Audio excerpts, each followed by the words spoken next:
that Domingo has since passed. However, due to the fundraiser, we gave his wife an extra 2 months with him. And so helping out the ALS Association really makes an impact on people's lives, even when you're sucking balls doing stand-up comedy.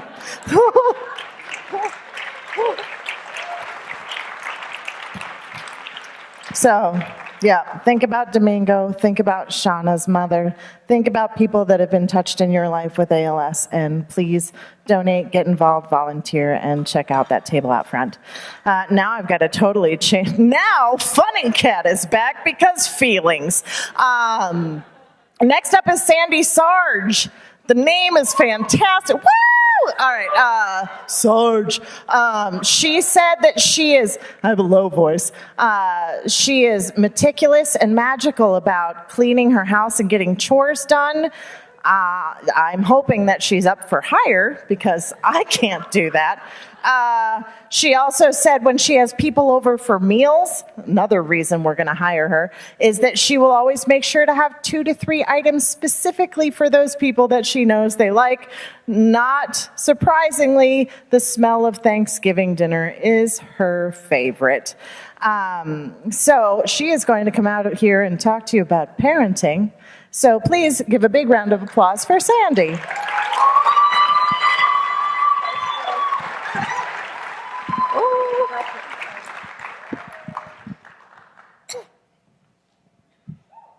Wow, that's a bright light.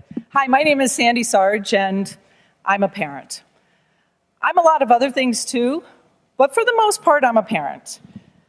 What I definitely am not is a scientist. So everything you're going to hear tonight is going to be based on a sample set of 2. So take it for what it's worth. So parenting is hard. We all know that, right? Yes. What we don't realize is that most of our angst isn't about the kids. We're all wondering how we're going to look when we have our responses to our kids in public.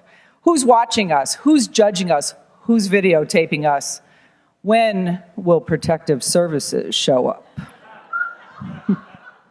This isn't good. We've got to get over this. Our kids need us to take back our backbone. Be the boss. Be the adult. Grow a set, right? Seriously. I'm going to go ahead and share a few things with you tonight that I hope helps you out. So we all know this moment, right? The ultimate tantrum, the major meltdown. What do most of you do, right? Pick that kid up like a football. You leave that cart exactly where it is, and you run, not walk, to the nearest exit, right? Me? I'm all about choices. Honey, do you want to get your spanking here, or do you want to go outside to get your spanking? See what I did there? Didn't even talk about the what. That's inevitable. Huh? Why am I going to get a spanking? Well, sweetheart, this is unacceptable behavior, and you know you're going to get a spanking if you don't stop. So you just need to tell me where you want to get that spanking. Do you want to go outside, or you just want to do it right here in front of everybody? I don't want to spank. You see what he's done there? He's already stopped crying. Done. Win-win. So as your kids get a little bit older, you have to be much more creative. You have to expound on those choices. So for my kids, I said, how do you feel about school these days? I hate school. Really? How do you feel about digging ditches? What? Well, sweetie, everybody in our house has to work for their keep, and if you don't like school, that's fine. Most people use their brains, their bodies, whatever. If you don't like school, that's fine. But until you're old enough to work, you'll be digging ditches. So about 18 months goes by, his grades start dropping again. His dad wants to have a philosophical discussion about wasted potential. I just reminded him of his options. So Tucker dug ditches for an entire weekend, 8 hours a day. He got 2 15-minute breaks and a 30-minute lunch. He's a non-exempt employee, after all. Did I mention it was January in Colorado? So as they grow a little bit older, we're all thinking we need many, many more rules. House rules, school rules, going out rules, boys and girls rules. Oh my God, it drives me crazy. Because for every rule you have, you need another consequence. I don't know about you guys, but when my kids were teenagers, I was busy. I didn't have time for them to break the rules. I didn't have time to be creative and figure out new ways to make them behave.